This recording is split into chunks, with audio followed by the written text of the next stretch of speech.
Hello, people. This is Nessa writing her story. I'll tell you how I dealt with my husband Sean and mother-in-law Anita when they reveal themselves to be mooching parasites. My story will start just before my wedding to Sean. Sean and I were dating for 4 years before we got married. He was a very loving and affectionate boyfriend who left no room to complain. To be honest, I was head over heels in love with him and didn't ever want to leave him. But there was one problem that always loomed over my head: his relationship with his mom. Sean was very close to his mom, Anita. That is fine by me. I like it when a man is connected to his family. But Sean kind of always put his mom in a higher position than me. His mom didn't like me at all and got away with insulting me regularly. Sean did apologize to me about her behavior later, but he never stood up for me or even protected me from his mom. We had multiple talks about Anita, but nothing came out of it. Anita continued her horrible behavior towards me.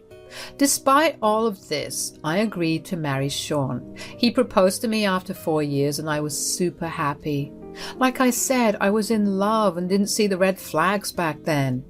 Now, the trouble started when Sean sat me down immediately after the proposal to say this: "Nessa, something has been bothering me for a while. I think I would need your help."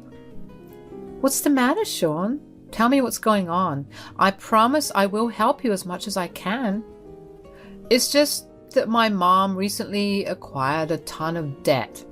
She can be a bit of a spendthrift and landed a lot of credit card bills, plus with her recent medical problems, she is drowning in debt." "Oh, that's very unfortunate. So what are you thinking of doing?" "There is no way I can help her, Nessa. It's a lot of money. She will be selling her childhood home to get rid of her bills. I don't want that, Nessa. I wanted to buy the house from her, but you know, I have bad credit. The bank won't allow it. So I was thinking if you could buy the house." "Wait, what? You want me to buy your house?" "Please think about it, Nessa. We're getting married now as well. It will be just perfect. You can take a mortgage since you have the money." At that time, I did feel a little uncomfortable saying yes. Buying a house was a big deal. He was right, though. I could afford it. I thought about it for a week and then said yes. The house was gorgeous and the price was a little low because of Anita's urgency, so I went ahead and bought the place. Since I alone was paying for the house, I only put my name on the deed. Sean didn't protest, so all good, right? No.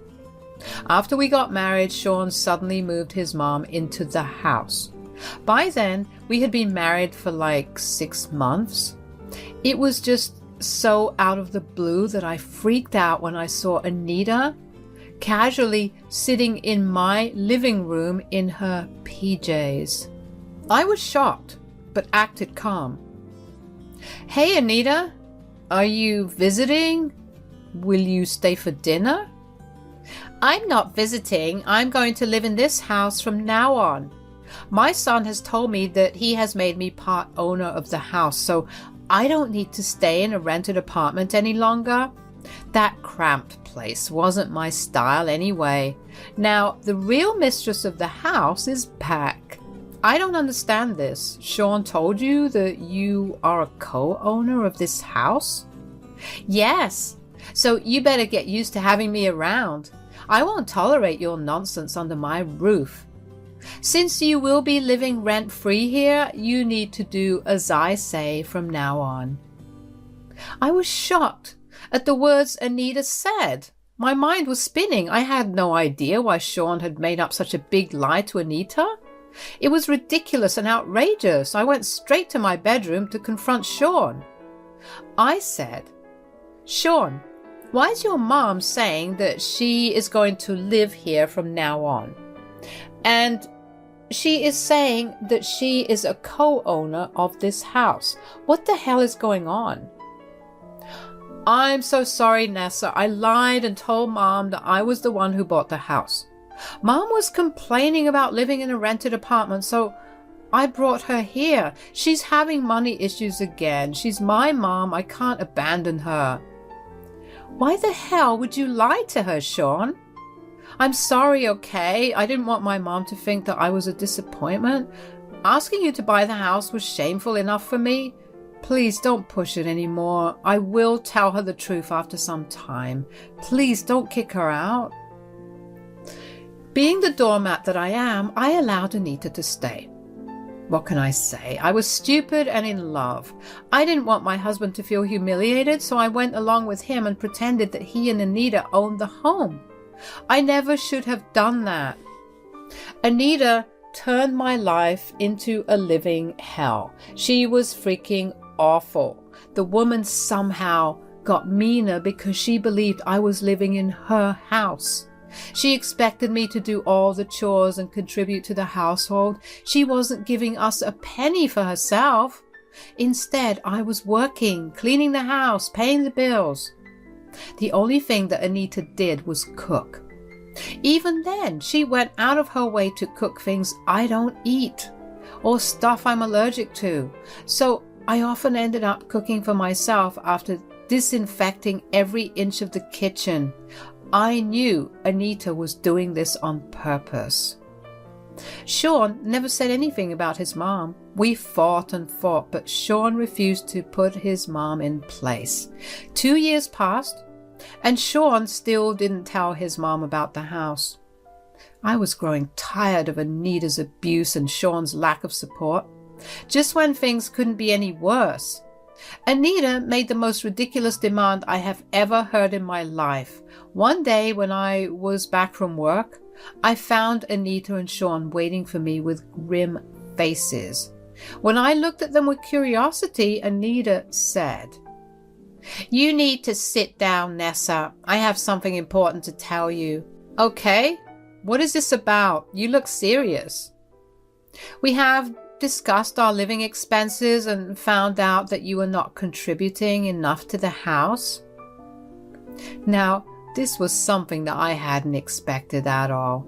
I paid a decent amount for the household expenses. Sean and I paid the same amount since we had almost equal salaries.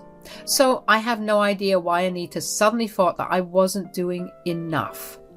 What was more ironic was the fact that Anita wasn't paying a cent towards any household expenses. So it was natural that I was confused. I said, "I don't understand. How am I not contributing enough?" "We are a 3-person household, Nessa. We have lots of bills to pay. Your share is just not enough for everything. Do you expect us to host you for free?" "Well, no, Anita, I don't expect anything like that, but I am already paying money. Me and Sean pay the same amount." "That's not enough, Anita. From now on, you need to hand over half of your salary to me. I will take care of all the household expenses, since Sean said you are bad with money." I couldn't believe what I was hearing. This woman wanted half of my salary? She demanded that I pay half? She acted like it wasn't even up for discussion? I was just shocked. Now I knew why Anita had run herself into debt. Still, it didn't make sense why I would be giving her money, and I didn't know what Sean had to say about this. I said, "I don't think you can just demand something like that, Anita. That is rude and unfair. Sean, what do you say about this? You know our living situation better than me." "I think my mom's right, Nessa. You don't contribute to the house at all while earning so much money. It's sort of unfair on all of us, especially on Mom, who does all the cooking and cleaning." "What the hell, Sean? I do give you some money for house bills and utilities." "Yeah, but that is barely enough. This is a 3-person house and expenses are mounting. It's only fair that you contribute more." "That's right. We house you for free anyway. You need to pull your weight and do what is right. Why would you even need so much money? It would be better for you to give me half of your salary. That is the only way this house would run smoothly. I was baffled by the conversation we were having. I had no idea why they were demanding more money from me when I was already paying more than we should have. I knew it was Anita's idea to get half of my salary. There was no freaking way she would only spend it on the bills and groceries. I was pretty sure she would be spending it on herself and writing it off as house items. And knowing Sean, he wouldn't even let me ask Anita for receipts or explanations about how she was spending my money. What surprised me more was the fact that Sean was completely in support of his freaking mother. Sean was the only one who knew the fact that I was paying the house mortgage. I thought that he would shut his mom down with an excuse since he didn't want her to find out about the house ownership, but he never once stood in support of me. It was at this point that I realized how bad I had messed up my life. I had married a gold-digging family. Sean wasn't going to tell his mom about the house. He had planned to keep his finances a secret while taking out as much cash from me as possible. The moment I understood the reality, my mind went blank. After a while, I was furious. I knew that this drama needed to stop right now. So I looked at Sean and said, "Sean, you know well enough what I'm contributing to this house. Are you still going to allow your mom to speak to me like that and demand half of my money? Your contribution to the house is negligible. You don't pay rent and live here mooching off us. I won't allow you to freeload off me, Nessa. Things run differently in my house. You need to pay to stay here." "I don't think so, Anita. I don't need to pay any kind of rent or give you half of my salary." "What do you mean?" "Sean, are you going to tell her the full truth or am I?" Sean looked a little nervous. I could tell that he knew what was coming. He was already panicking, knowing that I was pissed off. He had expected me to stay quiet and just do as he and his mother said. Well, I might be many things, but I am not a complete doormat. I wasn't going to let anyone take advantage of me and use me for their own benefit. And I was done with this family's parasitic ways. I simply went to my room, got some papers out, and I said, "First of all, Anita, this is not your house. It is mine. So you need to stop saying that this is your house." "What the hell are you talking about? My son bought this house for me. I am the owner of this house." "Well, if that's what he told you, then your son is a freaking liar. This house belongs to me. I bought it before we got married." No, that's impossible. You're lying." "You think I'm lying, Anita? Tell me, do you have papers to prove that you own the house?" "Well, no. Sean said he was keeping it safe for me." Again, Anita, your son is a freaking liar. He only said those things to please you. When this house was up for sale, your son begged me to buy the house. He knew I had the money and the means to get a mortgage, so I bought the house but didn't tell anyone because Sean didn't want anyone to know. All papers went through agents, so you never saw my name come up. Sean later lied and said that he had purchased the house and put your name on it. None of you two own this place. I do. Anita looked shocked when I revealed the reality to her. She had never imagined that I was the complete owner of the house. Sean had her convinced that he bought the house and made Anita co-owner. Well, all those were lies, of course. He was lying to Anita to make himself look better. He was trying to take all the credit and all my money. I wasn't going to let him do that. I had already made a decision. I didn't care anymore. The truth needed to come out. Dear Anita couldn't just comprehend what I said. The fact that her son was a lying piece of shit was just too far out for her. She refused to believe what I was saying. She looked furious and said, "I don't believe a word you're saying, Nessa. You were lying to make me feel bad and turn me against my son." "Really, Anita? Are you that delusional? Why would I want you to hate my own husband? But if you think I'm making up lies, here, Have a look at these. These are the papers of the house deed. Show me. Show me right now. I'm sure you're lying. I showed Anita the papers of the house deed. She read them thoroughly with her eyes going very large with every word. Meanwhile, Sean was just standing there looking miserable. I didn't even want to look at him for longer than a second. When Anita was done, she had tears in her eyes. Still, these were the words coming out of her mouth. I don't believe this. These papers are fake. This is all fake. You are trying to trick me. This house is mine. No, it's not, Anita. This is my house. The papers have the stamp and everything. You clearly saw that the house deed says I am the sole owner of this place. If you still don't believe me, you can ask your son. He's right here. Sean, what the hell is this woman saying? Is this really Nessa's house? Did you freaking lie to me? Sean stayed quiet while looking at his feet. He couldn't bring himself to say the words that he had lied to his mommy dearest. His mommy dearest was begging him to tell her the truth. His silence told Anita all she needed to know. Suddenly she started to cry while asking her son to be truthful. By then, I had had enough, so I said, I let you live rent-free in my house for 2 years, Anita. Neither you nor your son have given me any money for rent. Instead, I was giving you 2 money for household bills. Well, I had no idea that you owned the house. Fine then, you won't have to give me more money. I guess this conversation is over. Now, hold up, Anita. This conversation is far from over. We were not done talking at all. They took an hour to insult me and find ways to get money out of me. Now it was my turn to make some hard decisions and set things straight. I needed to make changes to make my life better, so calmly I looked at them both and said, you never should have asked for half my salary in the first place. I was already paying enough towards the household bills. Today, I got to know just how greedy and selfish you guys can be.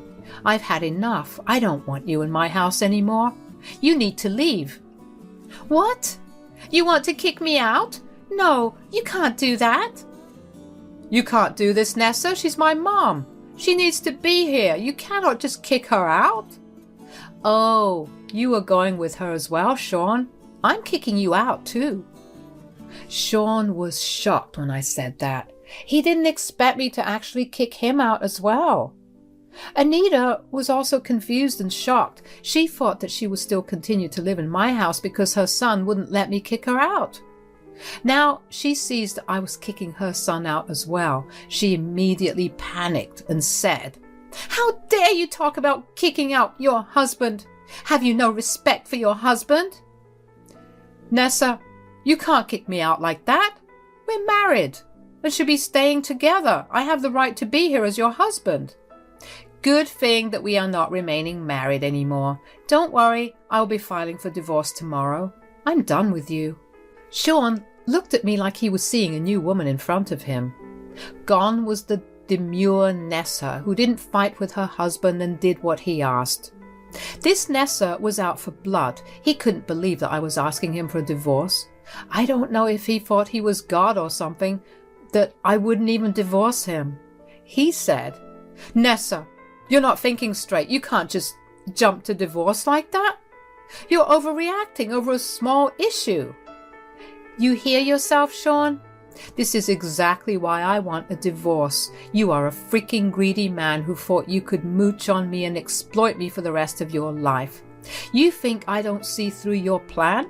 Even knowing the truth, you wanted me to hand over my salary to your mom? And you defended her again when I kicked her out. You think this is a small issue? Look, I know you're upset, but we don't have to do this. We can talk about it, Nessa. Absolutely not. I am done with you, Sean. I want both you and Anita to move out of my house by next month. I will be filing for divorce and preparing eviction papers tomorrow. There is no changing my mind. I said that and left while Anita and Sean were shouting and telling me that I was overreacting. I didn't engage with them anymore. I was done spending my precious energy on unworthy people. I shut myself in my room and made an appointment with a lawyer the next day. The next morning, Sean and Anita acted overly sweet with me and tried to win my love. It was sickening, and honestly, it just repelled me even more. I ignored them and went straight to a lawyer. I had requested time off work so that I could sort out my legal issues. For the next few days, Anita and Sean both did their best to win my affection. It ranged from being sweet and caring to downright yelling at me for being unforgiving. That was until I walked in from work one day and served them eviction and divorce papers. Here's when the drama started off. Nessa, how could you do this? We're in love and always wanted to get married. Now you want to divorce me? Out of the blue? It's not out of the blue, Sean. You have done enough to drive me away. Your mom has done enough to drive me away. You never once took my side. Come on, dear Anita. I know I have been unfair in my treatment of you, but I can change. Give us a chance and you will see that we can be a great family. No, can do, Anita. I know you are only saying this now because you know that your housing depends on me. That's the same for you too, Sean. I know you were just sad that you were losing your cash cow. As I said, my decision is final. There is no way you can change my mind. Get your things ready and move out before the eviction period ends. Sean and Anita did not like that. They begged and pleaded with me. Both of them even cried and said some sappy shit about being together. I knew better than to be exploited by a horrible family again. I had done my part and now it was time to move the heck on. I won't lie and say that I wasn't hurting. It did hurt a lot to know that the love of my life was just using me. Sean had zero respect for me and I wasn't going to sit around to see him improve. 2 years was enough time for him to change. I wasn't going to give him any more. When the month was up, Anita and Sean both moved out but went separate ways. Why, you may ask? They fought a lot in the weeks that followed their departure. They kept blaming each other for their current situation and were both pretty mad at each other. Sean was mad that Anita asked for more money, which led to the divorce. Anita was mad because her beloved son lied to her and now she had lost her childhood home. It was a mess, and I thoroughly enjoyed watching it. I also ignored their pleas whenever they decided to have a united front and beg for their house. Sean even came to me separately saying that he would cut his mother off and listen to me from now on. Well, too late, Sean. I did as I promised and went through with the divorce. Getting a divorce was fairly easy. Sean didn't have a lot of money now that he was on his own. Hiring lawyers for a lengthy court case wasn't financially feasible for him. So we agreed to mediation and got divorced. It took some time, but it's done. Sean didn't get anything from me because we made the same salary. We split everything equally. Now, what I hear from others, Sean and Anita are currently not talking to each other as much. Anita moved in with Sean because she didn't have much money, but their relationship had already soured. Sean initially didn't want to take his mom in, but the family pressured him into doing it. He is now miserable with his dear mother, while I have an entire house and all of my salary to enjoy.